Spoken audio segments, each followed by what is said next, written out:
So, uh, we are here not for a general regular discussion whatsoever, but before I start talking, how many of us have walked in casually? देखते हैं क्या होगा, या फिर in the morning somebody said there is some workshop, some talk, let's see what fun we will have. Somebody who just came in casually. Seriously? So, very good. Em Pernana? Jnaneshwar. I can assure you that I'll give you a lot of Gyan by the end of the class. And how about the others? I mean, you have all decided about the optional subject or still in a dilemma? Anybody in a dilemma? Because that is the purpose of the talk today. Any dilemmas, if at all they are there, we should be addressing them. If you are not responding immediately also doesn't matter, as we get into the talk you can. So you know me, right? I am called Sosin, that is my name. And many people get confused about the name also. As somebody was saying in the last batch, when people said Sosin, he didn't know whether it's male or female, kind of. So that confusion prevails in many people. But now that you have met me, I don't think there's a problem with that. Let's see, I mean, we are not here for any kind of pastime or anything. I believe that all of you are in the serious preparation for UPSC. Which year are you writing the exam? 25? How many of us for 24? 24. Great. So, because the reason why I'm asking is, we are in the month of November, so towards the end of the November we are beginning. I'll be giving you the schedule also as we get into the talk. So till the first week of April we will be going on. How many of us for 25? Good. 26? Yeah, I never expected hands will be there. Basically,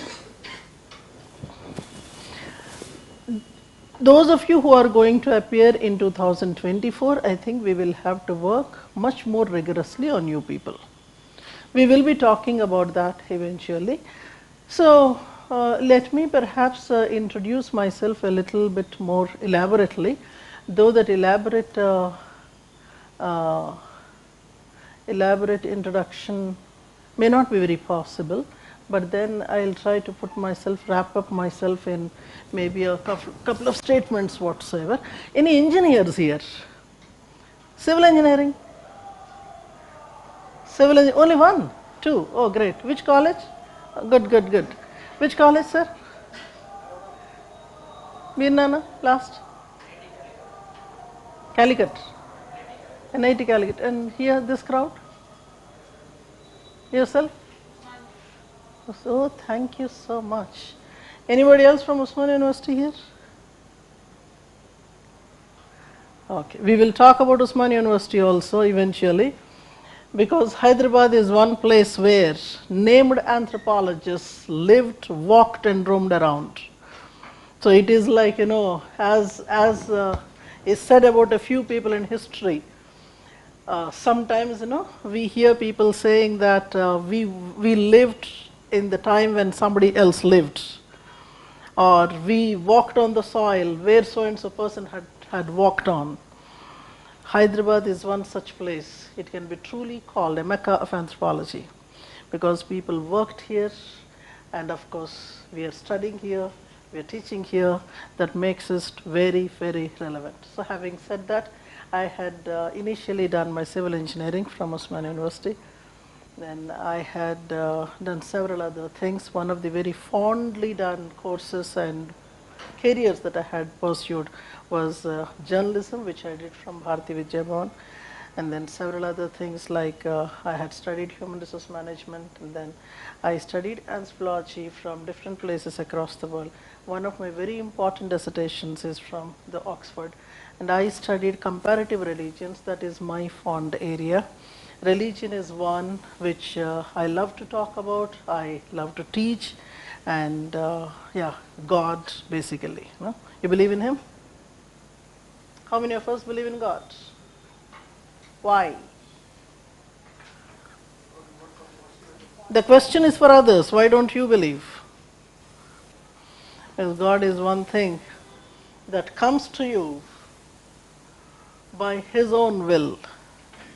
He knows how to make you believe in Him. UPSC is one such arena where people definitely one day or the other would go and bow down. First attempt, nadeundabba. Aipodante. Nothing less than 10th rank anta. మెల్లిగా knowledge పెంచుకొని slowly as the attempts increase, you are going around the temples and God's places would increase. That should not happen. No? That should not happen. Not wishing that way. So basically that. So today a very important thing that I am going to talk about is, so I named the talk as such, Strategic Edge of Anthropology in UPSC Preparation. How anthropology gives an edge in UPSC preparation. Because many people keep asking this. Optional tak to theek hai. Other than optional, where else anthropology is of some use or whatsoever? So when I look at this question, you see, when you are choosing an optional subject should not be based on in what other subject. I will address this, how many months, etc. We will talk about it, Deepika. So when I look at this question, see, for the 500 marks that you are actually targeting at the optional subject should not be chosen based on where else the subject is useful. But then repeatedly when people keep asking, I thought I should answer this question. A usefulness of anthropology in the UPSC preparation, I look at it from 2 points of view. One is very direct, obvious and clear way in which you see the overlap of the syllabus. The questions that might be there elsewhere, maybe in general studies, in specific papers or in ethics paper or in essay paper, when those areas seem to have been part of the anthropology paper. So this is one very clear, obvious, open way in which we can clearly see, okay, this topic is here, this topic is also here, kind of. That is one. And I will also try to give the number of marks also based on that. Second thing is something that is latent, hidden, which is much more influential rather. Because you see, when how many of us are from social sciences background, somebody who studied history, geography, great. And the rest of you people, many of you have shown hands for engineering. Any other courses? Medicine? Okay. Anything else? Law? Computer science? Engineering? BCom, BSc. Okay. BSc. Commerce? Anybody commerce? Okay. But I see that majority of the humanity here is from technical background. Am I correct? So if you have come from a technical background trying to study a social science discipline, that itself is a major challenge basically.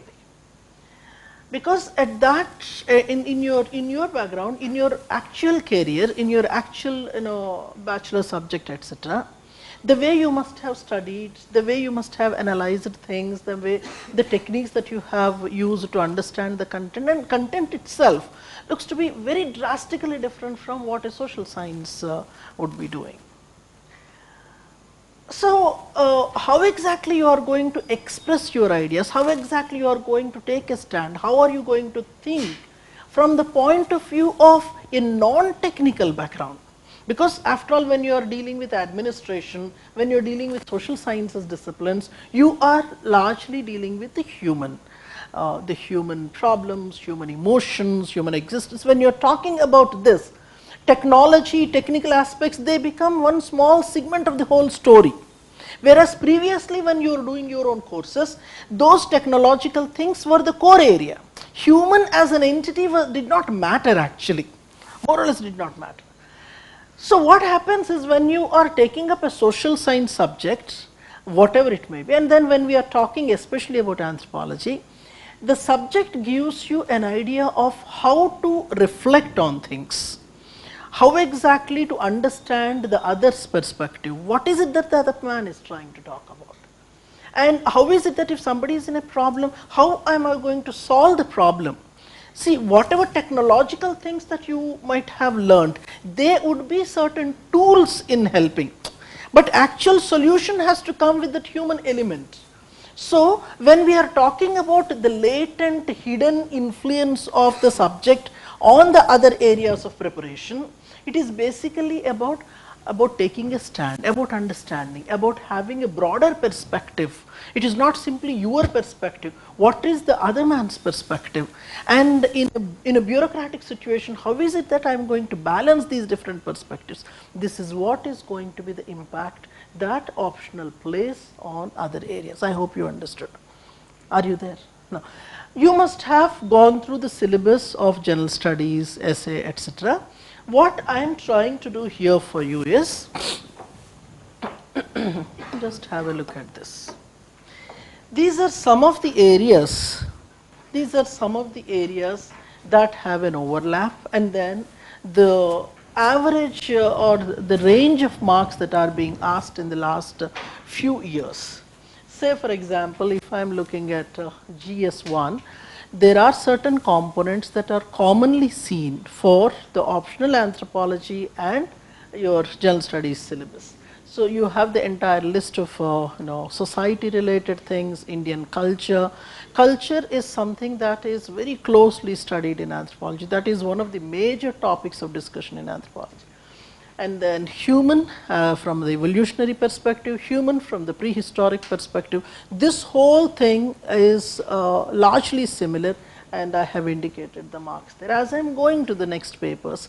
So in paper 2, in GS2, you have the whole lot of governance issues and problems of the people. So societal problems are there, social justice, tribal issues, and other downtrodden communities. This forms the crux of that paper, and you see a lot of things being common. We will be going through the syllabus also as we get into the talk. So that caters to about 30 to 50 marks, and then you have the other paper, science, technology related things, economy related things. So environment, human genetics, genetic research, and developmental issues. Basically you must have heard, I do not know, how long you had been preparing for the exam, UPSC? About 5-6 months, 1 year? 1 year? I won't ask any questions, I promise. Questions we can ask once we start the course and all, just to understand where you are kind of. So if you had been following the syllabus of general studies, you must have seen questions related to development. I mean, people started to challenge. I mean, not now, but maybe about 15-20 years ago, questions started to come. What is the meaning of development? Whose development we are actually planning? Some of you must have heard about top-down approach or bottom-up planning approach, etc. How exactly they have to be realized. They actually form the crux of anthropological discussions on development. Have you heard of something like environmental impact assessment? Environmental impact assessment, before you start any major project, there has to be a mandatory environmental impact assessment to be done. We also have something called cultural impact assessment. Cultural impact assessment was something that emerged from anthropological research. So now globally, whenever you are executing any policies, any projects, etc., apart from environmental impact assessment, cultural impact assessment also is mandatory. So I mean, these are the things where we may not be having that kind of an in-depth understanding of the concept. But when you're doing the optional subject, this knowledge can be incorporated in the questions that you're trying to answer. Look at the fourth one there. The whole lot of ethical issues involving diverse cultural practices, and how something is right in one culture, something may not be right in the other culture. So there is nothing like universal right and universal wrong according to certain perspectives. But then certain schools of thought think about, certain schools of thought put up this idea that there has to be some universal norm. Like, you read about human rights which are globally applicable to everybody. Meaning these are something that are the universal rights, or there are certain universal wrongs. There can be specific culture specific ones. But then when we are talking about entire humanity, there have to be certain commonalities. Those are the things that we are going to talk about on the ethical plane. Interestingly, sir, when we do anthropology, a lot of thinkers we would study, a lot of philosophers we come across, many of them can be in toto be incorporated in the discussions of ethics. Okay.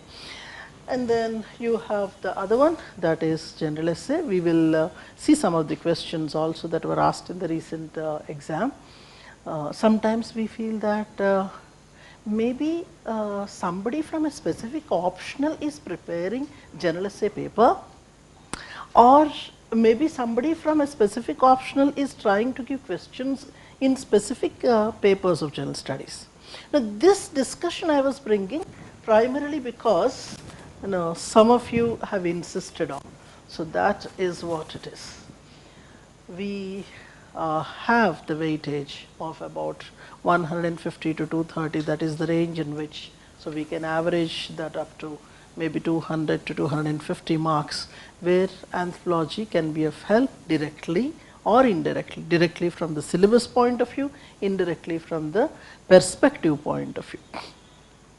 Okay. So you should be studying not simply for 500 marks, you will be studying overall for about 800 marks if I am trying to average that to 300. So basically what I see is people who might have studied the subject, they start to think from a perspective which they did not do earlier. And basically, if I have to in a single line tell about what you are going to learn in the next few months in anthropology, is trying to understand the other's point of view, trying to understand better the others. When I am saying others, maybe other family members, your other friends, members in your own community, or people from the other nations, other communities. So basically this subject tells you how exactly to understand the other's point of view. It is not like, my perspective, my understanding should prevail, my opinion should prevail. It is not that way. Here you actually learn how to be more accommodative. I hope you got my point. So that is where it is generally said that people would be much better human beings, much better relations they would start to have within the families, less number of divorces maybe, and less intense fights maybe. Maybe you start thinking before you have a slip of tongue, because once you have slipped your tongue, you cannot rectify the whole thing. So that is, in a long run, is going to be the impact on the student of the subject. Are you there? All good? So before you walked into the class today, before you walked in, what were your expectations from the session?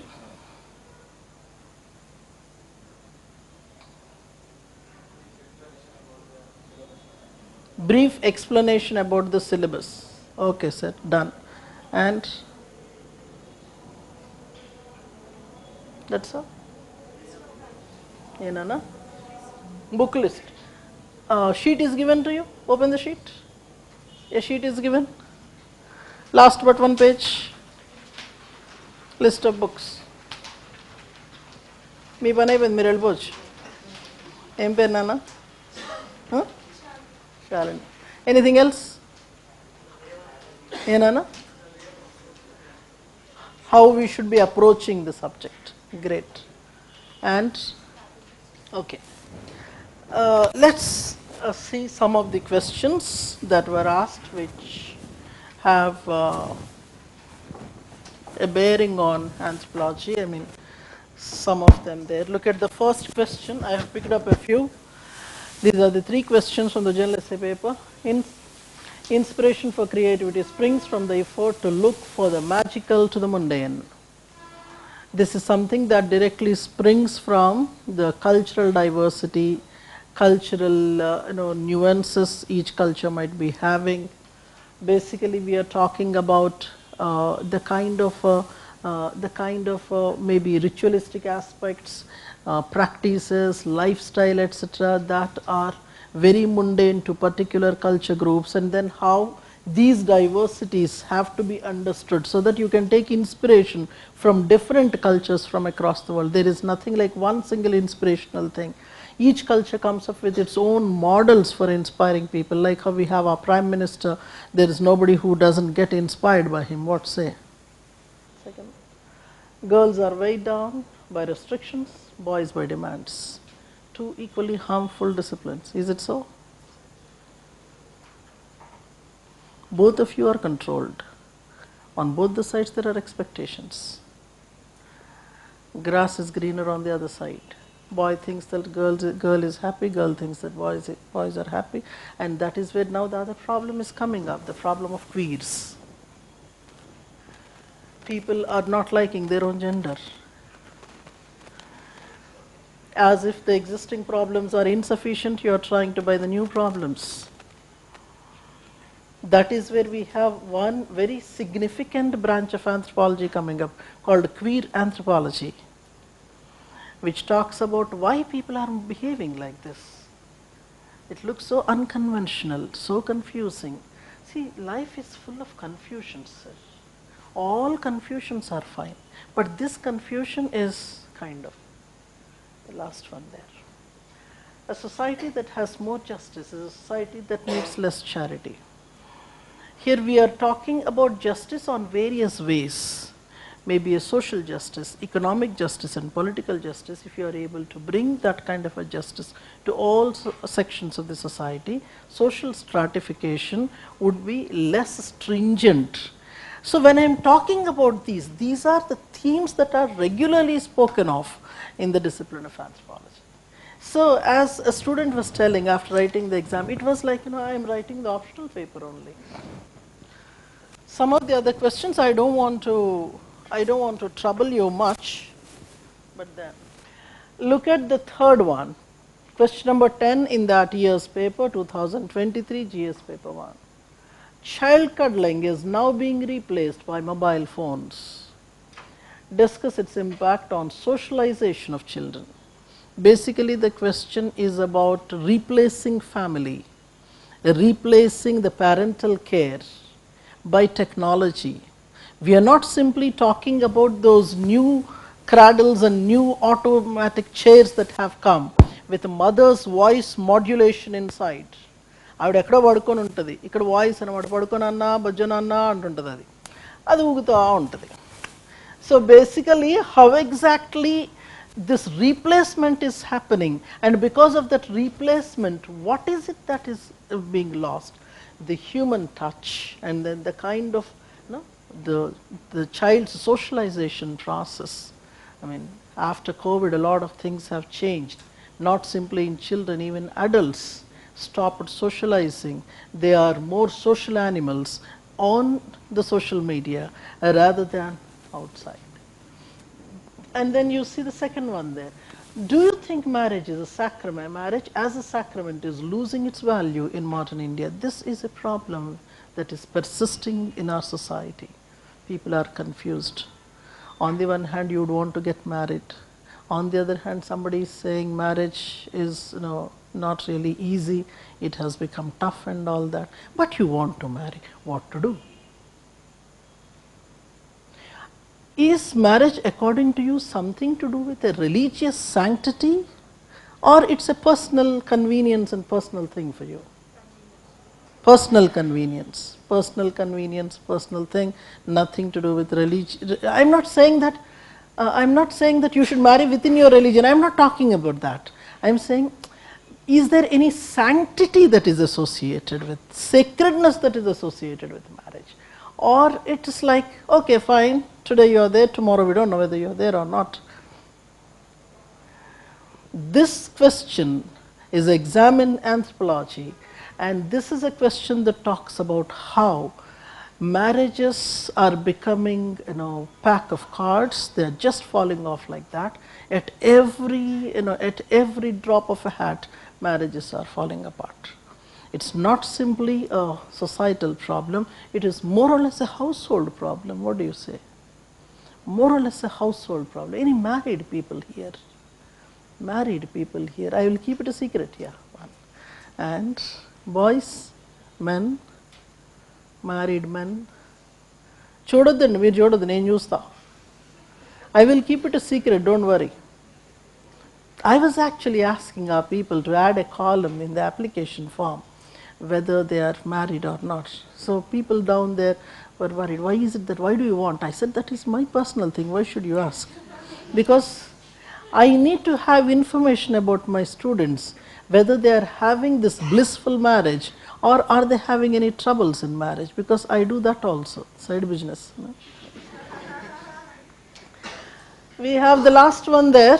What are the main features of Vedic society and religion? Do you think some of the features are still prevailing in Indian society? We are going to see these things in the syllabus as we go through the syllabus. Maybe one more paper we would see and then take you forth. This is a question again on gender. Explain the constitutional perspectives of gender justice with the special relevance of constitutional provisions and the case laws. So gender justice is something that is close to our discussions in the future, all those women related issues. And look at the last one, development and welfare schemes further vulnerable by its nature or discriminatory in approach. Do you agree? And give reasons. So as we are going through these questions, you must have got a hint. Wherever I am talking about an overlap, there is an element of maybe injustice, there is an element of some social problem. That is where we see a commonality in the syllabus coming up.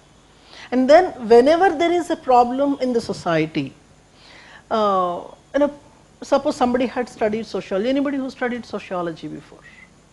So I won't ask questions. Sociology before, in college, in school, or in UPSC, you considered, you went through, and then your closest friend said that Naine, Anthrolo, and then you thought, I would change.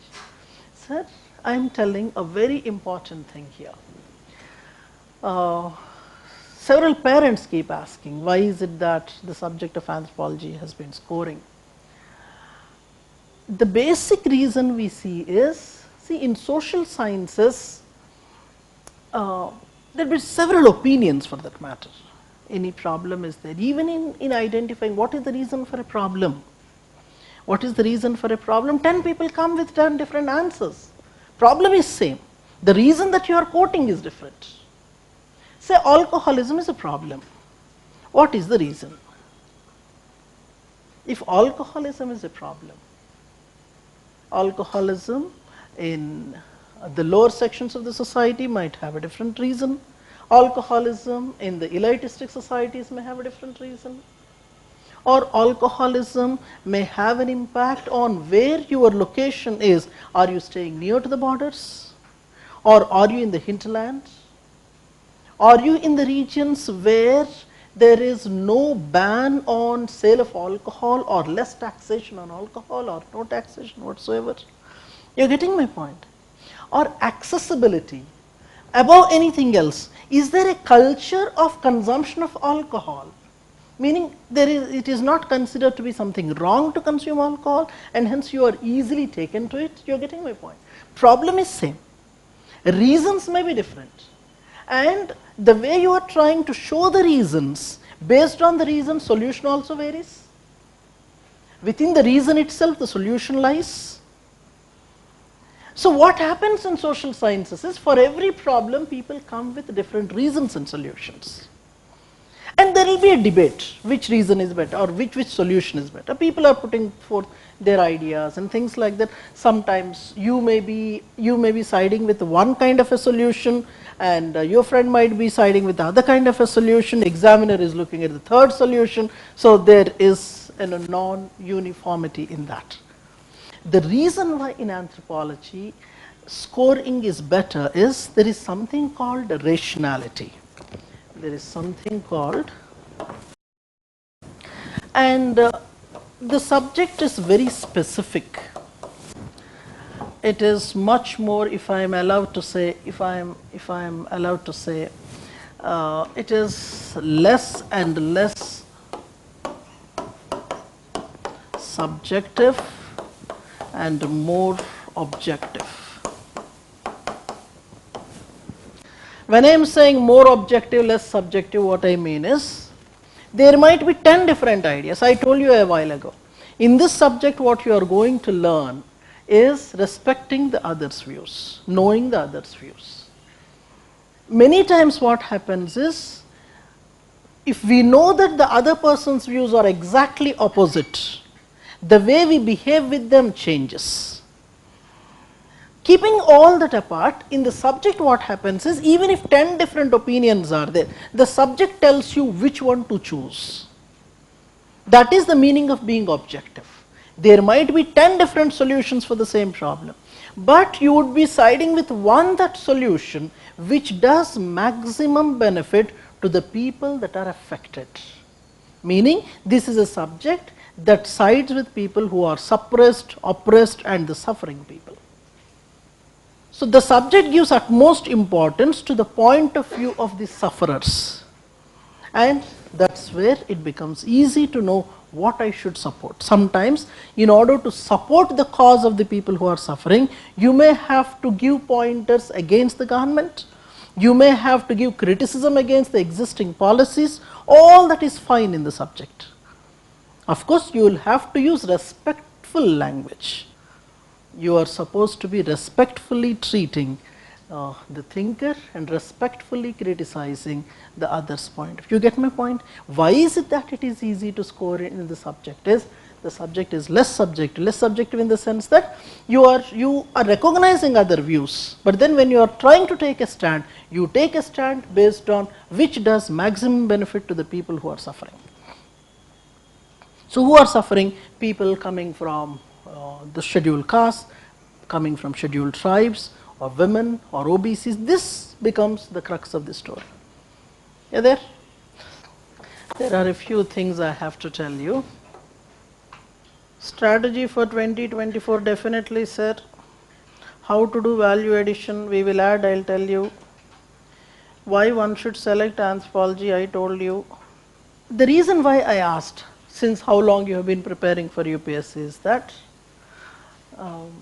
are you in a habit of regularly writing down things on a daily basis? You write. How much writing you are doing every day? I mean, how much writing you do every day? 2 hours you write, 2 hours you write. That is one way of quantifying 2 hours. 20 to 30 pages, this is one more way of quantifying. People might be wondering, why am I asking that question? So, let me tell you my approach in the subject, and hence gradually I will take you into the syllabus. So, there are a few things that are very, very important to score well. Basically, you are all here in order to score well. That is the underlying theme. You are not here because you love the subject. You are not here because somebody suggested. You are primarily here so that you can score that number 320, 330, 340, whatever, anything above 320, we are welcome. And in order to do that, those are the 4 major things that you do. First and foremost thing is, you will have to be pretty much clear of the concepts. I am mentioning this because almost all of you, because I can count on fingers, and say I think I have been teaching anthropology for about 20 years. In the last 20 years in the UPSC, I might have seen about 6 people who had done their graduation or post graduation in anthropology and came to write the exam. So, it is a foregone conclusion that no student is having the anthropology background. So, no student would be having an understanding of the concepts of the subject. So you are actually starting from the scratch. Sometimes students ask, are you going to first finish the basic concepts, then you would start with. See, the thing is, your syllabus is pretty diverse. We are going to see the syllabus, but there are certain parts where archaeology is there, certain parts where societal issues are there, certain place where tribals are studied, certain places where genetic elements are studied. So diverse things are there. So there is no one a list of basic concepts kind of. What we generally do is, whichever topic we pick up, from there the basic concepts we will be incorporating in our discussions. And sometimes what I try to do is, certain topics which I am going to start maybe in the next week, I will be starting to give you certain terminologies about that topic in advance, so that when I am using the terms in the class, you will have that comfort of understanding. Because when I use a term in the class, when I use a language in the class, it should not be like, I don't know this, how am I going to understand this? So see, my basic idea here is, if you are there in the class, what is the longest time you sit in the class generally? Longest time, longest duration you sit in the class? 5 hours, beautiful. So 3 hours is fine, right? 3 hours without moving from the chair. No? Some people keep strolling, keep walking here and there. Instead of that, 3 hours continuously if you are able to sit. In the classroom when you are sitting, I do not want the student to go out of the class without a clarity of any term, any concept that we must have discussed in the class. That is my primary motto. And secondly, see, it's like my purpose will be served only if you cooperate. It's like I welcome people, I am much more happy to receive questions, discussions in the class rather than one-sided delivery. As you keep asking, as you keep interacting, that is where I can give the maximum output to you. That's where I always tell my students that a teacher's performance ultimately depends on the student's performance. If your questions are superior, the teacher's response will also be superior. And do not think that, okay, my doubts are very silly, can I ask or not? It's nothing like that. When you are learning a new subject, every small question is a valuable one. And it might so happen that the question that you want to ask, several others also are having the same question. So do not worry about what others think and all that. Even if a small query is there, you come out, you try to ask the questions. Take it. The idea is you should be very clear about the concepts. And second thing is the note writing. Sir, what we do in the classroom is that, so you are good at taking running notes, and so as the teacher keeps talking, you try writing the maximum in your notes, or no cheppu nenu vintananu alaga, no cheppu gajala ala kaadu kada. So you should be constantly writing now. So the reason why I am telling this is, as somebody was saying, Abba madam chaala rapistaru, rapiyali kada, ayinchakapothe etla. You have to actually write. Ultimately, see, you go to temple. When was the last time you went to temple? When was the last time you went to temple? Yesterday? ఏ గుడికి వెళ్ళారు? ప్రసాదం ఏమి ఇచ్చారు? ఏమి ఇవ్వలేదా? మరి ఎందుకు వెళ్ళారు? ప్రసాదం లేకుండా గుడికి వెళ్ళడం వేస్ట్ కదండి. We go to temple for prasadam. We have to take something back from there, something substantially visible, tangible. దేవుడి ఆశీర్వాదాలు, బ్లెస్సింగ్స్ ఇవన్నీ ఉంటాయి. అవి ఎవరికి కావాలి? వస్తాయి తర్వాత. That will anyway come. But what we want immediately is prasad. Similarly, when you come to the class, when you get out of the class, you should have something tangible, something visible in a written form. You should be able to hold something. Okay, this I got today. So that you know very clearly what has to be studied back home. You are getting my point? Because many people think that if we listen to the teacher once, we can remember. As is generally said, whatever you read, whatever you hear, within 24 hours, 98% of it you forget. We are studying all nonsensical subjects, God forbidden subjects. Only because you want to write the exam, you are studying all this. Otherwise, why will you study? And hence, whenever you are attending a class, it is mandatory that you make note of two things. One, I strongly recommend is your running note. And in the first class, I am going to tell you how to take the running note and other things, how to maintain your notes, because that's also very important. Based on your own whims and fancies, you cannot start writing, and after the course, you do not know where you started and where you ended. And also, let me say this very, very specifically, that your attendance is very important for me, because only if you are physically present, you will be writing better. Don't rely on your neighbor. Don't believe in your friend. They are very dangerous people. They write half the things. They make many mistakes, spelling mistakes. Thinkers' names get changed, and half the sentences are disappearing. If you are there in the class and you missed out something, you know what you missed out. And if you are borrowing the notes, trying to photocopy, not even writing down, mostly people take photocopies only. If that is the case, it is going to be very, very dangerous. You be physically there in the class. And then, apart from running notes, I would also be giving you some kind of note dictations, so that it's a combination rather. Many times what happens is, whatever I might have used as examples, etc., in the explanation, I might not be giving in the form of a dictation. So basically speaking, you are supposed to write down things. That is mandatory. ఎక్కువ రాపిస్తారు అంటే రాయించాలి.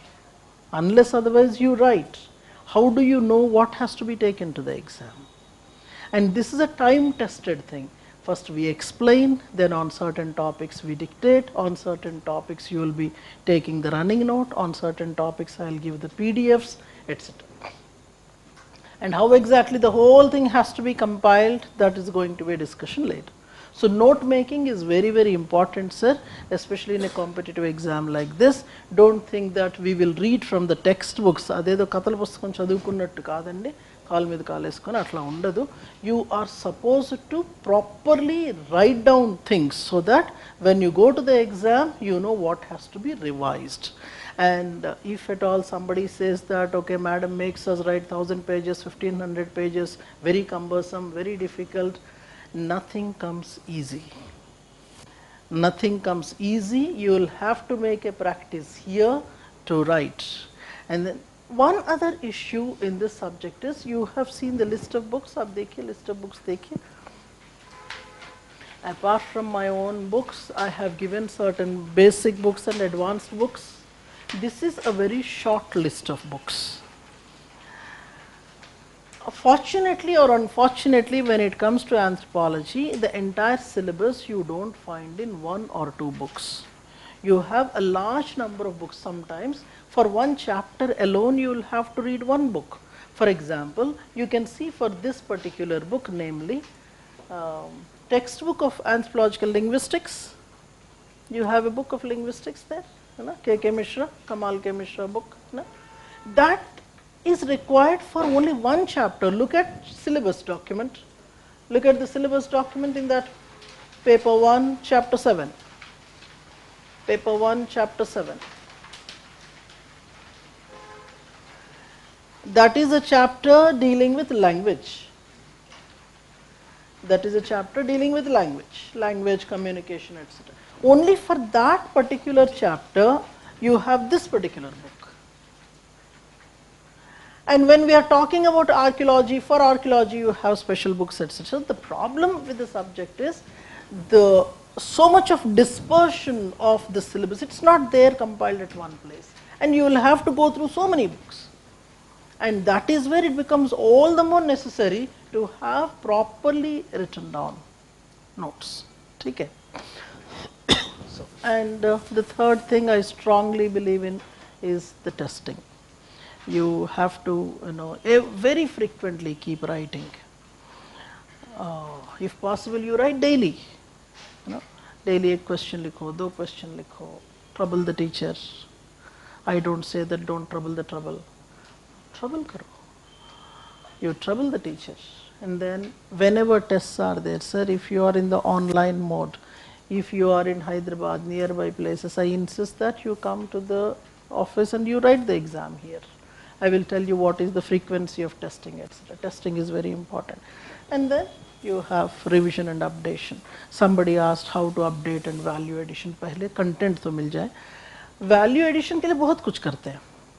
Actually speaking, so suppose you are writing in 2024. This is the last batch before that. What I do is from batch to batch, whatever updations are necessary, we keep adding. Whatever researches are there, case studies are there, we keep adding. The question that might come is, I am not writing this year, but I am writing in 2025. In that case, what I should be doing? So there are different ways in which we will be supporting. We regularly release a document called Anthro News Diary, where we try to put the latest researches. पहले आपका concept ठीक हो जाए, writing ठीक हो जाए, and then value additions के लिए one major source will be Anthro News Diary.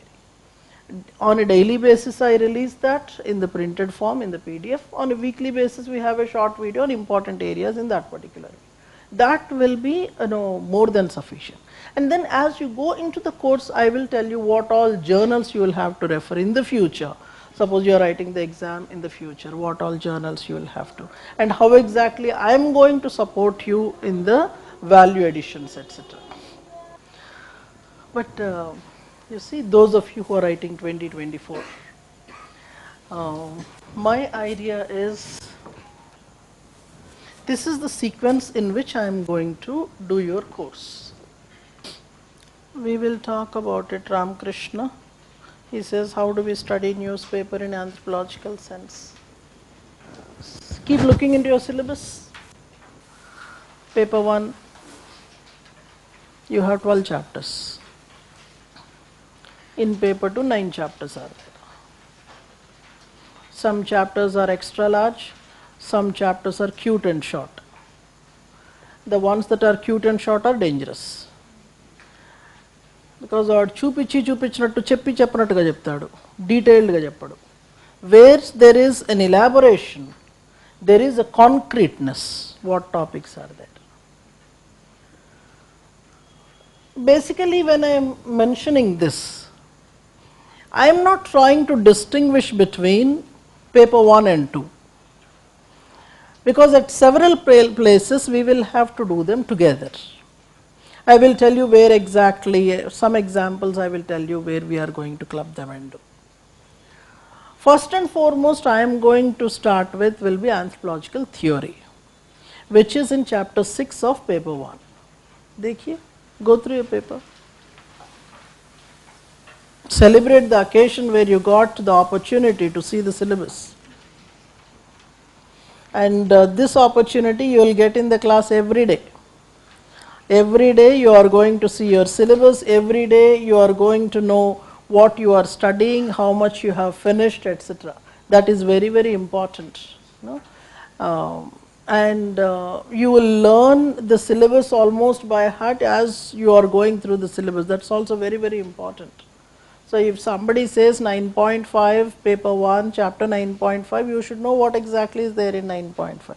Not that exam may fill in the blanks, 9.5, paper 1, but then you should know where exactly the topic is. See, superficially, there is a division in the syllabus. So from chapter 1 to chapter 8, ab dekhiye, chapter 1 to chapter 8 in paper 1, that is generally seen as section 1. Chapter 1 to chapter 8 is generally seen as section 1. and chapter 9 to 12 as section 2. That right now in the current way of asking questions is only namesake. That is namesake. Previously what they used to do, 1 to 8 related questions they were asking in section 1, 9 to 12 they were asking in section 2.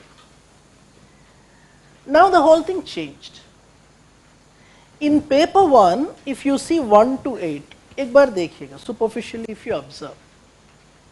Chapter 1, that is a long section, long chapter. 1.1 to 1.7, 1.8. That's a very long one, consisting of what is anthropology, what are the branches, how exactly it is related to others, what is Darwinian evolutionism, what is various cultural phases, human evolution, all that stuff. This entire chapter 1, we call it general anthropology. We call it general anthropology because bits and pieces of every aspect of anthropology you study in chapter 1. That is general anthropology. And always remember, sir, never start your preparation with chapter 1. You should never start your preparation with chapter 1. Chapter 1 can be segmented. Archaeology you will do separately, or biological evolution you will do separately, etc. But then never are you going to start with chapter 1, especially 1.1. You may start anywhere else. And as you are going down your syllabus, chapter 2 has several segments, if you could see there. 2.1 and 2.2, there are certain basic concepts. What is society, what is civilization, what is cultural relativism, what is ethnocentrism, you see all those names there. So chapter 2.1 and 2.2 gives basic social anthropological concepts. They give you basic social anthropological concepts and they tell you what is the nature of anthropology. When I say nature, as I told you, accommodative nature, you are not trying to prove yourself to be right, etc. There are certain technical names that we are going to use. And then as you go down in chapter 2, 2.3, 2.4, 2.5, you see certain topics coming up like marriage, family and kinship. Several of you must have taken anthropology looking at these topics only. What do you study in anthropology? We study marriage, we study family, etc. But those are the ones that are highly insignificant in the whole thing. Ye ho gaya. And then you see chapter 3, you study economic systems of the societies. And then you have political systems that you study in 4. You have religion that you study in 5. Religion, various other aspects of religion. You have 6 where anthropological theories are studied. Are you following what I am saying? 7 is where language is there, you had seen just now. 8 is an extension of 6. So whenever we are doing chapter 6, along with 6, 8 is also parallelly covered. So 8 is like how you are going to do research in the field. 6 is like how you are giving a theory. Research and theory, they go hand in hand. So 6 and 8 you do together. Are you all there? Look from 9.1. 9.1 and 9.2, they talk about genetic study of man, methods of genetic study of man. Basically, we are trying to study their inheritance, inheritance of disease, inheritance of certain abnormalities. What are the principles behind them? 9.3 is a specialized field, sir, called population genetics.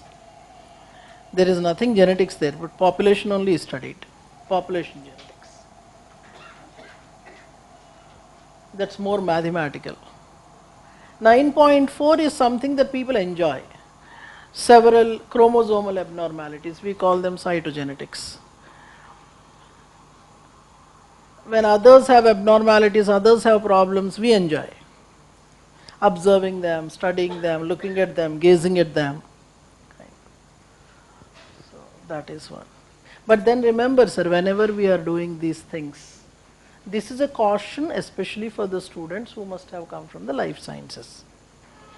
If you are coming from life sciences, biological sciences, medical sciences, etc., there is a tendency that you are you are taken for a ride. You may show your over enthusiasm about the topics because you know about them. తెలుగులో విజ్ఞాన ప్రదర్శనలు అంటారు. So we are not supposed to showcase our the knowledge, because what we expect the student in anthropology is how in anthropology these segments are studied, which are the populations that are affected.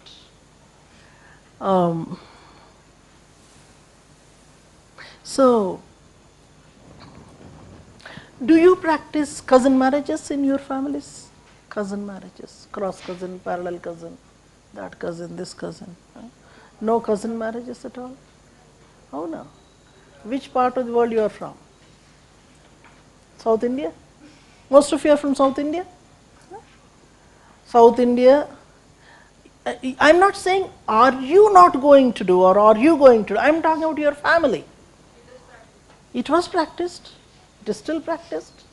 It's like when you are born, your partner is already there waiting for you. The moment she is born, like pellam puttindra antaru. And you are pretty much clear the moment you are born whom you are going to marry, unless otherwise some sky has fallen and something strange has happened. Either factions వచ్చేసి కొట్టేసుకొని చచ్చిపోతే తప్ప, you will definitely end up in the cross cousin marriage, however happy or unhappy you are, because that is your social responsibility. Your biological being is less important than your social responsibility. You might be made to make a big sacrifice in life by saying no to that very beautiful classmate and then ending up with your cross cousin. Kind of. So that is going to be one very beautiful topic that we are going to talk from both biological point of view and sociological point of view. So if you are from a life sciences background, do not be driven by your knowledge. What we look for here is the kind of studies and anthropological case studies that have happened in that specific area. Are you there? Now look at 9.5. 9.5 is a topic related to races. You heard of races? How many races are there in the world? 6 ah? Majorly 6 ah? Cheppu.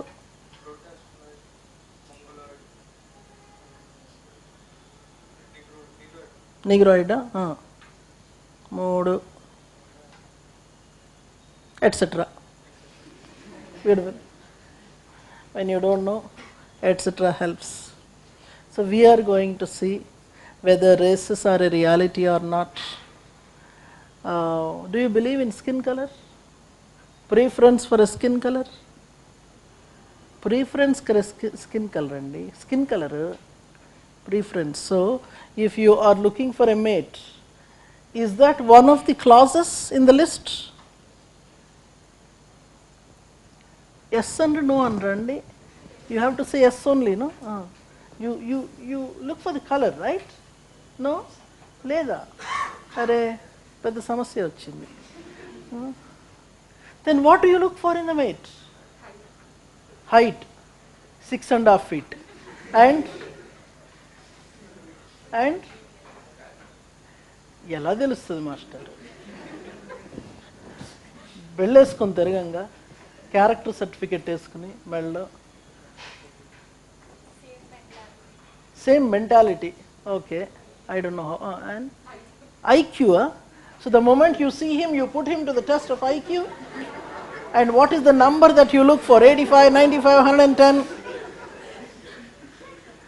Unfortunately, you are at 30, he is at 110. I am sorry. And what else? Personality lo em vastayi? Cooking, super. అసలు నీ clarity ఉంది చూసావా? అసలు నేను తినడానికి పుట్టా, నువ్వు వచ్చింది వండడానికి. Do your job, I do my job. Beautiful. And body language ఎట్ట తెలుస్తుంది నాన్న? అండర్స్టాండింగ్ ఎట్లా తెలుస్తుంది? అక్కడే దెబ్బ కొడుతుంది. You are being taken on a ride in that half an hour. You try to be the best in half an hour, right? Half an అవర్లో ఏం తేలిపోద్ది? ఇక్కడ రాసేసి ఉంటాడు ఆయన, ఇంక నీ బతికింతే. So we will have to be pretty much clear what has to be the list. Once you get into service, I will ask you your list. Then you should give me. Race is one of the basic things in the human divisions, right from the beginning of Homo sapiens. And one of the major things that is still a valid criteria is skin color. How much ever people negate, people look at the skin color. In the heart of the hearts you may agree, outside you may not agree. There are other criteria also. So look at the syllabus. Race, racism, race criteria, race crossing, race formation, all this is the discussion of races. See, I am right now taking you through the syllabus only. Later I will tell you how we will combine. And biological evolution theories, this is what we do in chapter 1.4 onwards. Look at chapter 1.4 onwards. Pre-Darwinian, Darwinian and post-Darwinian theories and various concepts related to evolution. You get there? And then we go to genetic studies in man, that is 9.1, 9.2, 9.3 till 9.4. That is genetic studies in man and chromosomal studies. Now come back to see the syllabus. After 9.5, what we have is 9.6, which is called genetic markers. What are those criteria, what are those characteristics that are special to a particular population? We are going to see, several new things, new concepts and new terms, such as something has come up recently called, this is only a year old, sensorial anthropology. That is a study of senses and how different cultures perceive these senses. Senses, you understand? Smell is a sense, touch is a sense, hearing is a sense. So different cultures have different expertise or different levels of distinguishing one from the other. So the kind of smells that we have in India, Indian cooking has got so many spices, and hence we smell in a particular way which we do not know, but people from other cultures know our smell. So even if you are half a kilometer away, a Norwegian can make out that okay, a South Indian has come.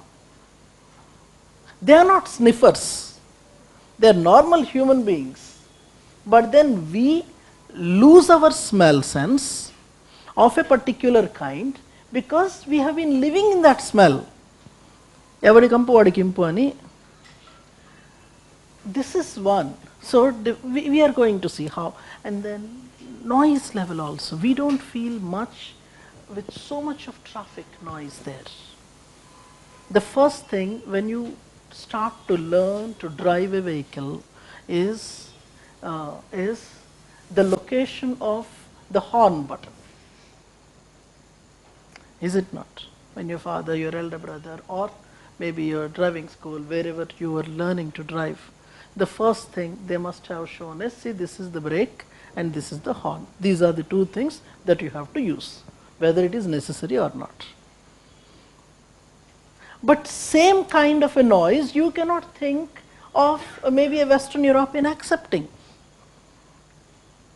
పాపం కొన్ని సంవత్సరాలు అమెరికాలో ఉండొచ్చేసరికి మహేష్ బాబుకే కష్టమైపోయింది. This is sensorial anthropology, that is 9.6. We are going to also see body fat and other things. 9.7, that is epidemiological anthropology.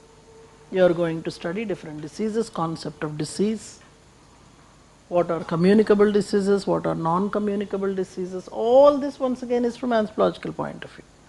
Not that you are going to become a specialist in several diseases and you are going to give prescription, no. You are trying to look at how cultural aspects are leading to them, and how the perceptions towards each of them are changing, how communicable diseases are perceived, how non-communicable diseases are perceived. For example, how obesity is perceived. Fat and obesity is something that is not welcome globally, generally not welcome. Fat people are looked down upon. If a fat person is coming, people make a way because the fat person cannot squeeze in into the corners. So, fat person needs a lot of space. The moment you see a fat person, you think what? What comes to your mind? Food. He might be eating a lot, he or she might be eating a lot, and if you look at the fat person, what comes to your mind? Huh? Ma? Obesity correct, Anna. What is the thinking that goes on in your mind? Lazy, baga tini, lazy, and that's all. Lazy, you eat a lot, you don't exercise. That is going to be one of the discussion points. In certain cultures, obesity is more than common. In certain cultures, it is something that is new, that must have come because of the changing cultural practices. So, we would see that. That is 9.7. Look at 9.8, that is called ecological anthropology and adaptation. Something that is very, very necessary in today's times, especially when climates are changing. People are traveling to places with harmful, difficult climates to live in. How exactly human adaptation has to happen? Nothing biological about it. Though they are placed in the physical anthropology topic, nothing biological. As you go down from there, chapter 10, 11 and 12 are called applied physical anthropology. Chapter 10, 11, 12 are called applied physical anthropology. In 10 you study human growth. In 10 you study human growth. In 11 you study demographic anthropology. You may write the other names there. In 11 you study demographic anthropology, population structure and all that. 12 has got diverse areas, if you could read there. There are things like eugenics, forensics, nutritional studies, serological studies, sports anthropology, defense anthropology. Huge number of applications there. This is in a nutshell the syllabus, how it looks like. So, chapter 1 to 8 generally is called sociocultural anthropology, combination of general anthropology. 9 to 12 we call physical and applied physical anthropology. And then when you go to the paper 2 there, paper 2 has got 9 chapters. Paper 2 has got 9 chapters. Conventionally what people used to do was chapter 1 to 5 was called section 1. Chapter 1 to 5 is called section 1. Right now that sectional basis they are not following for asking questions, but paper is divided into 2 sections. 6 to 9 is section 2. There is more or less a clear division there. 6 to 9 is tribal anthropology, largely tribal anthropology. In section 1 what happens is chapter 1 is archaeology, cultural evolution of Indian society. That is where that question comes from, whether the Vedic ways of living is still continuing in contemporary times. That is what is going to be the discussion point there. Chapter 2 in paper 2 is population, demographic studies. Chapter 2 in paper 2 is demography, population studies. Are you able to locate, sir? Chapter 2 in paper 2. 3, 4 and 5 we call Indian society. 3, 4 and 5 we call Indian society. So, in the syllabus if I am saying I am going to deal with Indian society, I will be largely dealing with 3, 4 and 5. So, that is largely the sequence in which we are going to go, sir. theory, then a large part of physical we are going to cover, races, genetic studies, chromosomal studies, and then I will do Indian society, tribal anthro, archaeology, applied physical, and socio-cultural. When we try to prepare the lecture plan, what I do is, where there is a necessity of giving more time, we give more time. More time in the sense, sometimes those concepts are important, I need to give you the time to explain. Second thing is, those topics may be more important and hence I have to give them time. Unless otherwise, it should not be like, something is more juicy, more interesting, and hence I give more time. It should not be that way. Because unfortunately, that entire course I am supposed to finish in 4 to 4.5 months. People have no patience to sit longer also. Even if I say that no, I will teach 1 year, there is no time. There is a sense of urgency there. And within 4 to 4.5 months we have to teach. We have to teach, we have to make you write the notes, we have to make you write the tests, and everything has to happen in that 4 to 4.5 months. So it has to be an effort from both the sides. It's not simply that aap padhao hum sunenge, it's not like that. Whatever works are given. So let me show you the scheme, and then I will tell you what is going to happen in the class. I know it may not be very clearly visible, but still, let me. So we are starting on 29th. I will take up all these questions, keep typing, not to worry. I will answer all the queries. 29th we are starting. We did not have the election notification at that time, but we did not want to defer the date. That one day we gave an off in between. Generally 5 days a week I have. Sometimes I add Saturday also with a prior notification to you, because I have a deadline to finish. So we are starting with theory, first 17 classes. You have the entire theory and related concepts coming up. Generally, sir, what happens is, after every 20 classes you are going to have a test. But before you have a test, I give you an assignment. Assignment consists of about 10-15 questions which you will prepare at home, write at home, we will discuss in the class. And then test you are going to write in a proper test mode. Make it a mandatory thing that you write the test. That is very, very important. Ultimately, whether you are learning things or not depends on your test. This is other than, suppose you want to write a few questions and take the feedback, that is anyway on the sideways, it goes on. The more you write, the more help I can give. And to that extent I am very partisan. People who write more, my focus will be more with them naturally. If you are not writing even one test, I cannot help you. And we will be, as per plan, I am given a task of closing somewhere by 10th of April, 2-3 दिन इधर उधर. My original schedule is on 5th. बीच में 3-4 दिन का तो spill over रखना है. So I think by 10th or 11th April I will be closing. ठीक है. Now, so that people who have exam this year to 2024, you will have enough amount of time to totally spend with your preliminary preparation. But then I am not saying that as long as this is going on, that preparation you should be keeping aside. वैसा नहीं है. My requirement with you is, I will have 3-hour class with you. That is morning 10 o'clock to 1 o'clock. And back home I will be requiring about 2 to 3 hours of time. 3 hours class में पढ़ोगे, back home 2 to 3 hours you will have to give based on any homeworks are given. Homeworks I am pretty much particular about.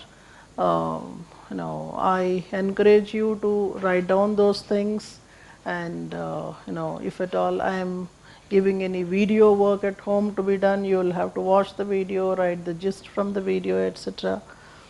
So basically, the kind of study material that you are going to depend on will be, one major source is going to be your class note. However critical people may be about writing, because I have seen students who must have left writing long time back in their college. Especially if you are there in engineering, I do not know how many notebooks you must have finished in your 4 years. As somebody was saying, the same notebook he used for 4 years, but still he couldn't finish. And that he is giving to the Salajang Museum as a memorabilia. But here you are going to write pretty much, you know. So your hand movement has to begin. That's very important. Long time back you stopped using a pen. Now you will have to start using, and the speed you will have to catch with. Hundreds of students make this mention that the speed that you gained in the class, this helps in your actual exam, because you will have to write 3000 to 3250 words in the exam. And to write so much, you will have to have the speed, you will have to keep thinking, you will have to articulate and write. That can happen only if you have that speed at hand. And several of you might be having a problem with the handwriting also. How many of you have a problem with your handwriting? Good. If you think that you have a problem, you will have to specially work on. I'll help out how to work on that. Legibility may be a major issue. Some of you might be taking the help of your neighbor in reading what you have written. That is very, very difficult. It's like, sometimes doctor doesn't understand what he has written, especially if he is writing a love letter to his wife. And wife has to take the letter to the nearby medical shop so that the medical shop fellow can write. That's what happened with one of my friends. She always used to tell him, "Tum kabhi likhte hi nahi mujhe." So once he went out, then he wrote a letter. She didn't understand what, and she took to the medical shop. So your handwriting should be first of all legible to you, but that matters. And hence I do not have any second thought about how much difficult it is becoming for you. Right? Initially I will go slow so that you pick up speed, and gradually you will. That is very much necessary. Fortunately or unfortunately, UPSC is still depending on your handwritten papers. It is not asking you to type and submit. If that day comes, then you can rely only on typing. अभी तो आपको लिखना भी है, pictures बनाना है, maps बनाना है, tables बनाना है, whatever it is, and the answer booklet has to be so very entertaining to the examiner, informative, entertaining, and up to the question. You are not going to diverge from the question. This is how things are. So after every 20 classes, a little before that, you would be getting your assignment and followed by the test. This will go on till the 80th lecture, and after that you are going to have the comprehensive test and all that stuff. So primary source is going to be your notes.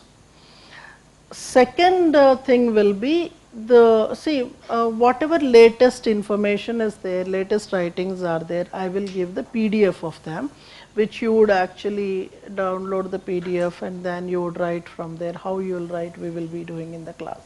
Third thing will be, some books will be given to you. 5 major books are given to you on different topics from your syllabus, like tribal anthro, Indian society, physical, etc.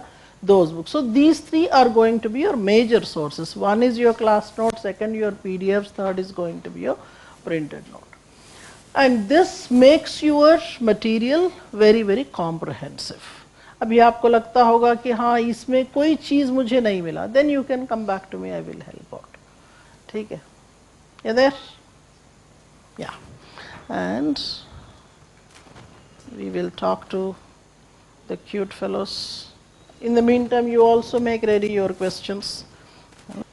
Book list तो शायद मिल गया होगा. How to study newspapers in anthropological sense. अभी इतने short class में तो हम बता नहीं पाएंगे. In one of the classes, I will try to pick up a newspaper and tell you what are the topics and where from the perspectives have to be. Rather than quoting many scholars, can we link a theory with a concept as value addition in addition to just a few thinkers? Aak pak kare pak lagundi di. Like linking patriarchy with structuralism. You may perhaps do, but thinkers' names are must. You cannot simply quote a theory. Can online students write a test? You should only write the test. It's mandatory, sir. You write, you will be uploading your paper, I'll evaluate and send back. I do not know, Deepika, whose notes is that? I have never seen the notes. Should GS be completed before starting optional? Ideally, yes. But if you are not, you should be able to divide your time properly. Tips to make notes by student who is doing self-study. आप personally बात कीजिए बेटा, I'll help you out.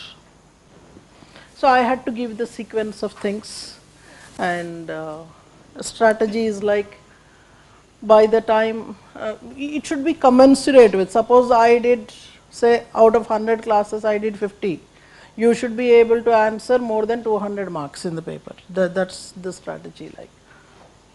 So generally, as you are coming to the close, last topics will be these marriage, family and all. They are the last ones. If at all somebody is looking for them, you have to wait till the last. Or go ahead. Say, ask. Later you should not say that I did not answer anything.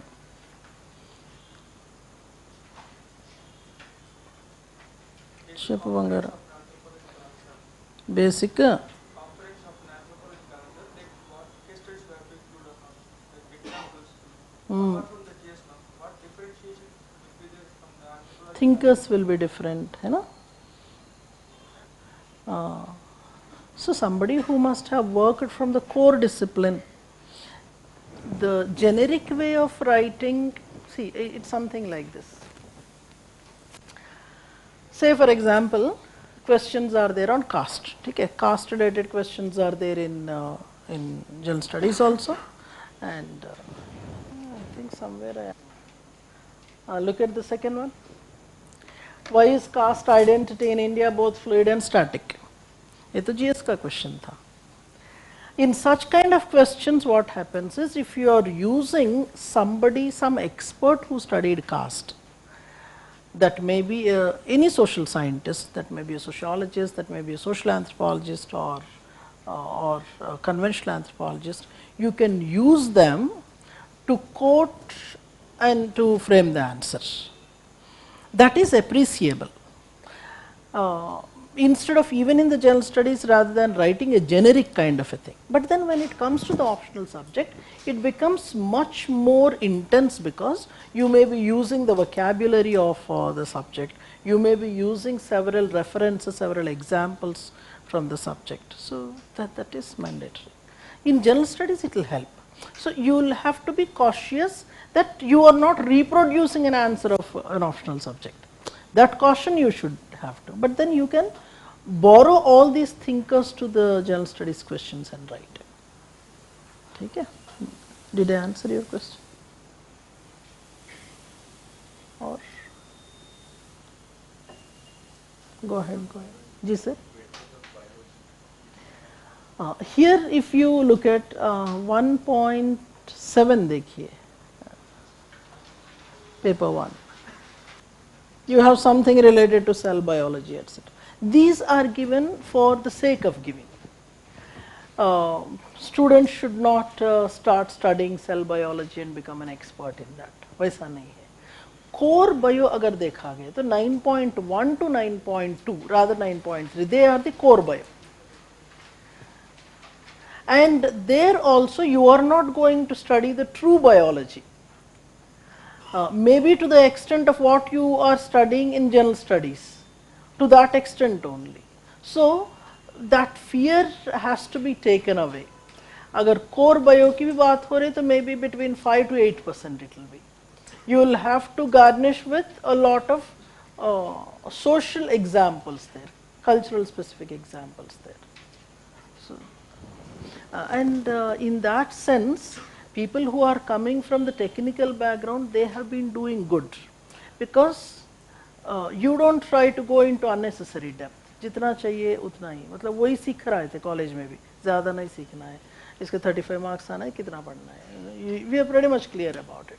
So we know where to stop, and that's what it is.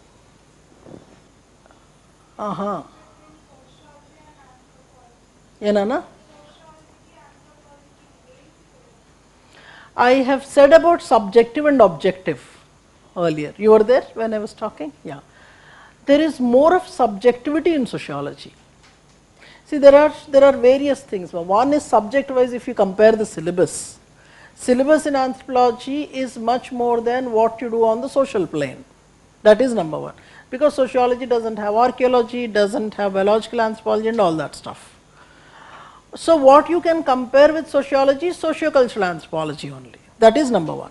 Second thing is, in sociology there is more of the viewpoint of the government, more viewpoint of the mainstream society. When it comes to anthropology, you look at different perspectives and you know very clearly what is the objective solution that you will have to offer. Let me say this, madam. I do not try to promote an optional subject. Okay? It's ultimately your take. I don't say that ledredu ide iskali, because every subject comes with their own best performers. Only basis on which people might opt for anthropology vis-a-vis any other social science is the kind of objective nature this subject has. Meaning where perspectives are there, but among the perspectives, which is the one that I have to support is clearly mentioned in anthropology. That is where there is an edge, if you have understood that. Much more clarity one can get only once you start studying the subject. Diagrams here are of three kinds. One is the flow charts. Flow chart ante nee ishtam shape eskuntav, circle circle la ravalsina avasaram ledhu kada. Flow charts. Second thing is maps. India map is must to learn, Africa map is must. India map need not be so accurate. A small triangle with two ears here and there is sufficient. You know? That is India map. Africa map can be according to your wish. Only thing is Somalia should show and one of Africa should show. Rest of the thing is your wish. This is one. Third thing you are asking about is skulls. In the entire fossil evidences, we will be learning 4 skulls. Homo sapien, etc., etc. So that you can learn. And let me tell you, sometimes all 4 skulls may look alike. You are trying to draw 4 different skulls, but all 4 of them might look alike. There also I will tell you certain tips, so that the examiner knows which skull you are trying to draw. So don't worry about it. Those are all sideline things. Everything has got a flip side. Not every rose is so rosy. There are certain thorns. How to score 320 plus marks in anthropology? Follow all the rules that are given. Attend the classes, write notes properly, take the tests. Tests are very, very important. Without writing tests, nobody can pass. Will there classes for Telugu medium aspirants perspective? Telugu medium lo classulu cheppabadavu. Here and there I use the language, but core subject cannot be taught. Thank you, Ramakrishna, for the appreciation. How many hours should we spend in a day-to-day basis to study? After I told you, right? 3 hours agar class mein hai, so 2 to 3 hours you will have to spend at home. Initially it may not be so much, but as you keep advancing in the course, I will be giving you questions to answer, etc. that requires time. So do not look at the watch and study. That's going to be very dangerous. ऐसा क्या था जो time भूल गए थे आप? So when you are doing this task, give your best to it. See, the thing is, we do not want to lose our youthful years in UPSC, is it not? And hence you have to pass the exam as soon as possible. If you want to pass as soon as possible, give your maximum when you are preparing for the first time. Cut short all those wasteful time. Do not look at the time and prepare. See to it that the task is completed that day. As simple as it is. And are there any topics which are least important? I will tell you, Ankit, which are least important, which should not be answered. अगर सब कुछ मैं इधर बताऊं तो class में क्या बताऊं, है ना? Tell about sectional cutoffs. Sectional cutoffs क्या होता है? What is sectional cutoffs?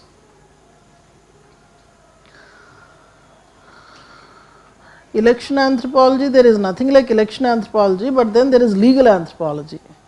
Shiv Shankar, if I know you. Can you elaborate, Mr. Pawan, sectional cutoff क्या है? We can actually have an approach like where from that extra, you know the question paper, right? How does the question paper look like? 2 sections are there. How many questions you have to answer totally? 5 questions, 5 major questions. So 2 sections are there. Each section has got how many questions? 4 questions. A question paper hai na, dekho? Yeah, very good. I've given the last question paper.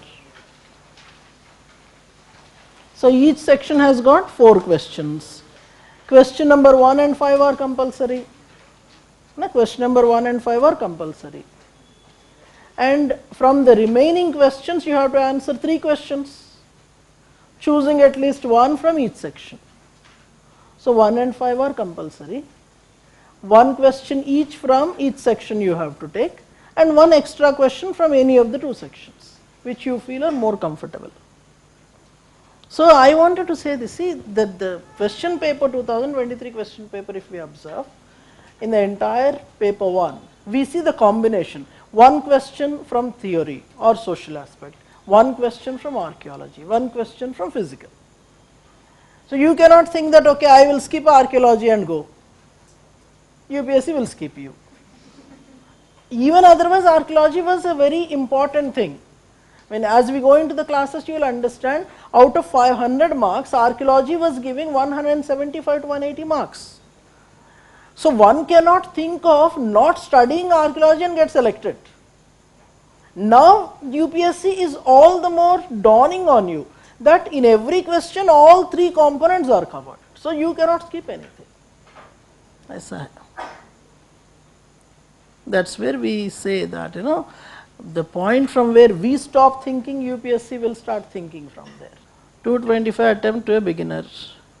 Is it possible to cover prelim general study? 2025 में है तो कर सकते हैं बेटा. You have ample time, but you should use the time properly. You should be able to clear. अगर more personalized approach चाहिए तो you can get in touch with me later. After the session, we can get on to a call. I will help you, Jagadish. You can prepare both general studies and optional provided you manage your time properly. ऐसा नहीं कि सिर्फ classes ही attend कर रहे, 7-8 घंटे classes attend कर रहे और पढ़ नहीं रहे हो.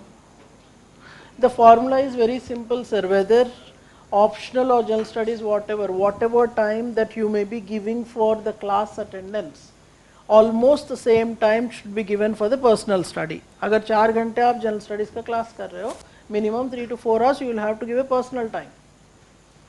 3 घंटे इधर कर रहे हो तो 2 to 3 hours you will have to give. So अगर 7 hours का आपका classes attendance चल रहा है, minimum 6 to 7 hours you will have to give back home. After the 12 hours, you can do whatever you want. People make a mistake there. People are busy attending the classes, not doing the homeworks, not doing the study, revisions and all that stuff. So after you complete the course, if you are beginning to study, so you may not be, readily there with the teacher. You may hesitate to go to the teacher, and teacher may or may not appreciate. तब क्या कर रहे थे, kind of. So to the maximum extent, you try to finish along with the class. And sir, what else?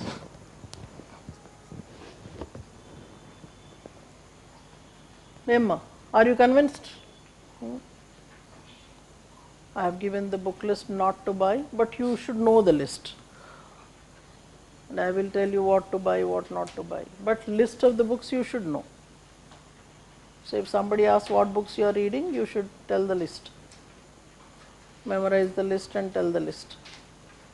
Memorizing the list is also important because you will be quoting those books in your answers. So, any more questions, please? Both will happen together, sir, ethics and anthro.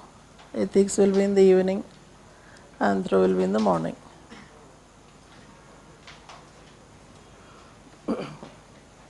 May I go? Or ఏమైనా questions కోరికలు అడగాల్సినవి తీర్చుకోవాల్సినవి?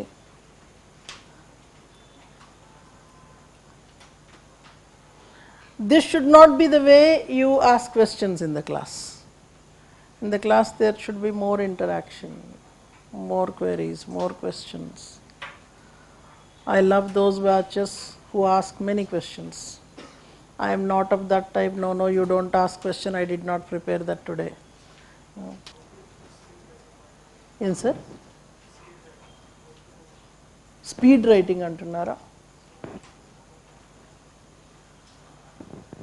Two things. One is meet my speed in the class. That anyway you will do. Second thing is All India Radio you have Spotlight. In the night 9 to 9:30 there is a program called Spotlight. In Spotlight what they do, they discuss at least two areas. They keep reading the two areas. As they are reading, you write down with that speed. Maybe perhaps you can parallelly record also. See to it that you write. When you are writing at that speed, at least two areas, special topics are covered from the currents, and your speed also improves. That 15 minutes non-stop, that will help. And anyway, All India Radio is releasing the PDFs also, but don't look at the PDFs. Go back, listen to the same talk again for 15 minutes, see what all you have missed out. That helps. Even while you are practicing your test writing is for that only. See, initially when we make the students write the exam, we don't restrict the time. Initial test may be for 150 marks. Even if it is for 150 marks, I give 3 hours. But I don't insist that you finish in 3 hours. Because I have seen students who wrote the test for 6 hours also. 3 hours ka test 6 hours mein likhe the. And you can see some of the photographs in that lobby there. 6 hours, if a student is non-stop writing, I mean that was how they started, and then automatically time will reduce. As the number of tests goes on increasing, you go to 4 hours and then you go to 3 hours. So initially what I look for from the student is you should be able to write answers in the apt manner and you should be able to complete the paper. That is my first concern. Once you know how to approach the answer and all, automatically speed will increase, because as the test goes on, your structures will get much more sophisticated. You know where to write the definition. Suppose same questions are repeated, you are not wasting your time framing your answer. You are, that's how it happens in the exam. Even if 4 or 5 questions are there, which exactly the ones that you have practiced back home, that time you are saving, right? So time saving and completing the paper on time is from a multiple directions. It is not simply the speed of writing. Content also should be pre-prepared. That's how it has to. So speed of writing, Spotlight they kar sakte. Anything else? Ms. Divya, you can approach the office, from there I can talk to you. No problem. Whatever access related things are there, personally you can ask the team, Jagdish, they will help you out. Lakshman, thank you for attending. Actually speaking, sir, आपका नाम क्या बताए? Rohan. As such, आपका जो भी course का date होगा, वहाँ तक जो करंट है वो हम ऐड करेंगे, ठीक है? बाद का है जो एंथ्रो न्यूज़ डायरी से आप कर सकते हो, कुछ जर्नल्स हम आपको बताएंगे, you can actually go through the journals and all, so that can be done. Value addition जो भी, because the subject is not totally static. जहाँ तक concept see जो dynamic element है, dynamic elements are of two varieties. One is that suppose some thinker is there, and his publication has come for a review, या फिर उनका publication 100 years हो गया, या फिर कुछ fossil है जिसका 100 years हो गया. That is actually not current, but the event has happened. Because of that event it becomes important. और जैसा कि Anthropology Congress conference हुआ है, उस conference में कोई keynote speaker was there, and then some particular thinker was the theme of that year. So definitely a question should come from. This is one. Second thing is altogether new concept coming up. जैसा कि हमने लिखा sensorial anthropology, ऐसा कुछ new concept आ गया, queer anthropology हो गया. Some new concept has come that is truly a current thing. So dynamic में two varieties हैं, जैसा कि कुछ event repeat हो रहा है या फिर something to do that, और किसी का 100 years birth anniversary and kind of things. And the second one is new concept coming. A very new archaeological site, Rakhi Gari जैसा हो गया, some new discovery has come. That is truly a new thing.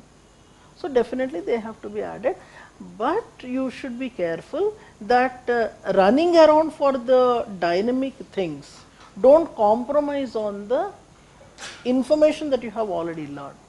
जो आपने learn किया उसको अच्छे से याद करना है, and whatever new things are there, they can be snippets to be added. हाँ जी sir.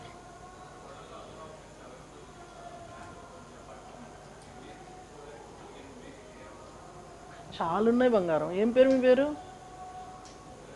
Pradeep. I tell you,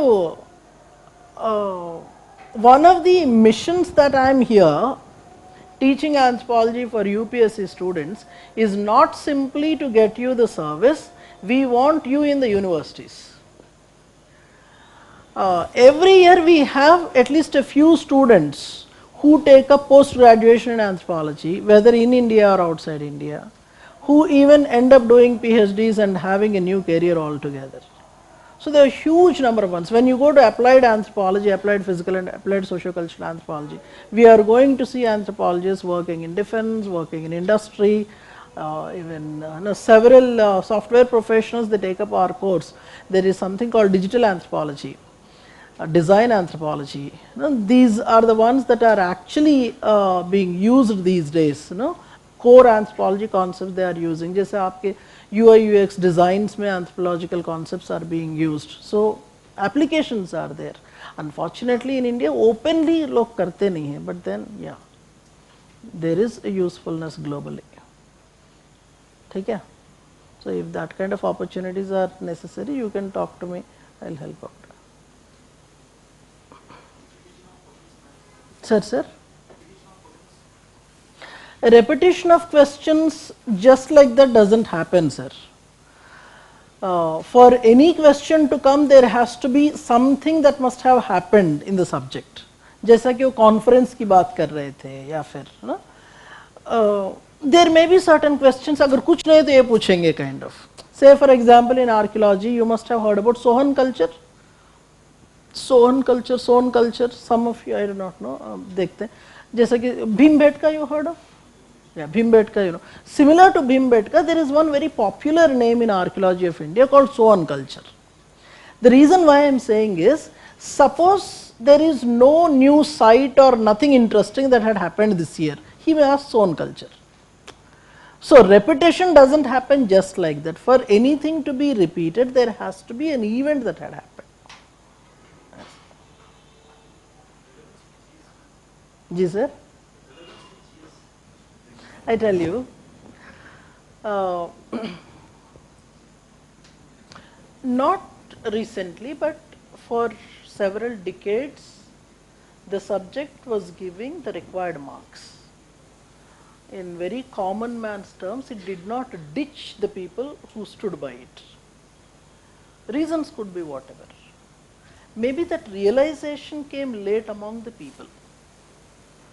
So, and people write a lot of things, trend ye hai, trend wo hai, all that stuff. We should not look into all that. What we need is we want a score 320 plus. अब सैकड़ों लोग लिखेंगे subject के साथ, हर किसी को नहीं आता. Only those people can score who follow the rules properly. Writing, किस तरह से आंसर आना चाहिए, what all thinkers have to go, what you have to memorize. You should not feel ashamed of working hard. That's very important. Not ashamed of, if at all it calls for memorizing certain things, you'll have to, or pictures बनाना है, pictures के लिए practice करना है. Number of times I have to read, because अगर ये question आपको exam में आना ही आना है, and if that question has a lot of facts that you will have to remember, you will have to do it without questioning. So one thing I tell you is, the moment you chose the subject, whatever is the demand of the subject, you have to do. Somehow, और एक लड़का ये भी पूछ रहा था कि do you think that this trend is going to continue in the next years also? Who knows? I am not a Nostradamus. We are here to guide people who believed in the subject and came, as simple as it is. Sir? ఏమన్నారు? చాలా చెప్తారు master అవన్నీ. Basically science సబ్జెక్ట్స్లో చెప్తారు, mathematics లాంటి సబ్జెక్ట్స్లో scaling ఉంటుంది అని అంటారు. But as far as the social sciences is concerned, we don't hear of that. Themes are set to repeat. What themes, sir? You should explain me what is the meaning of themes. Then I can give you example. Things are very simple, sir. Concept clear karo, homeworks karo, submit your answers regularly, get them evaluated regularly.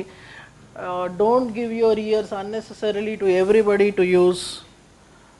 You should be able to say no to several things, several noises around. Listen to only one noise, one voice, and then have a trust. Go with that trust, which we call blind faith. Only then things will happen. As simple as it is. It is a private affair that goes on in the class. What I tell you, what you do, and how the support comes. And that's it. Have a good time.